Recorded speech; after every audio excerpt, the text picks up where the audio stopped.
ক্রিকেটে একটা সময় ছিল যখন ব্যাটসম্যানরা বলের গতি দেখে ভয় পেত, আর এখন ভয় পায় মুস্তাফিজ বলের গতিহীনতা দেখে। আইএল টি-20তে গালফ জায়ান্টসের বিপক্ষে যা করলেন ফিজ, তাকে এক কথায় বলা যায় প্রকাশ্য দিবালোকে ডাকাতি। 4 বলে 3 উইকেট, তা আবার সেটস ব্যাটসম্যানদের। শুধু কি উইকেট, 4 ওভারে 34 রানে 3 উইকেট দিয়ে আজকের ম্যাচের ম্যান অব দ্য ম্যাচ বা ম্যাচ সেরা পুরস্কারটাও বগল দাবা করেছেন। ফিজের কাটার কি এখন আর কোনো সাধারণ ডেলিভারি? না, এটা এখন একটা ল্যাবরেটরি এক্সপেরিমেন্ট। বল কখন পিচে পড়ে ব্রেক কষছে আর কখন রকেটের গতিতে স্টাম্প পড়াচ্ছে, সেটা স্বয়ং বিধাতার ফিজ ছাড়া মনে হয় কেউ জানে না। এই যে দেখুন, 7 ম্যাচে 14 উইকেট নিয়ে শীর্ষ উইকেট তালিকায় 2য় নম্বরে ফিজ এখন কেবল বোলার নন, টি-20 ক্রিকেটের এক গ্যারান্টি গার্ড। কিন্তু মুস্তাফিজের এই আগুন পারফরমেন্সে সবচেয়ে বেশি বিপদে পড়েছে কারা জানেন?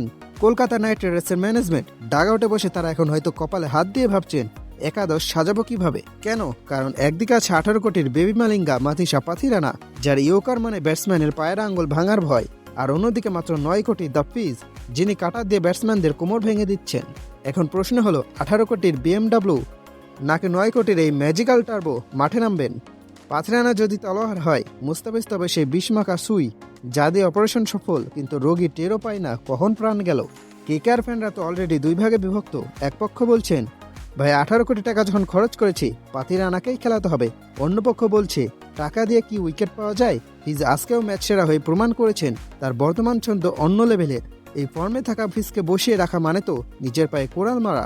আসলে রসিকতা পাশে সরিয়ে বলে মুস্তাফিজ এখন যে ছন্দে আছেন তাকে আটকানো অসম্ভব। আইএল টি-20তে তিনি প্রমাণ করেছেন কাটারের সেই পুরনো ধার তো আছেই, সাথে যুক্ত হয়েছে নতুন ধারার বুদ্ধিমত্তা। ম্যানেজমেন্ট পাথিরানাকে খেলাক বা ফিজকে, ফ্যানদের কাছে এখন একটাই নাম, দ্য ফিজ। টি-20 ক্রিকেটে মুস্তাফিজুর রহমান এক অবিনশ্বর গোলকধাঁধা, যার সমাধান হয়তো কোনো ব্যাটসম্যানের কাছেই নেই। 18 কোটি না 9 কোটি, দিন শেষে উইকেট, ডট বল আর ম্যাচ জেতানো পারফরমেন্সই তো শেষ কথা। এখন আপনার কি মনে হয়, আজকের এই বিধ্বংসী স্পেলের পর কেকেআর একাদশে কার জায়গা হওয়া উচিত, পাথিরানা নাকি আমাদের ফিজের?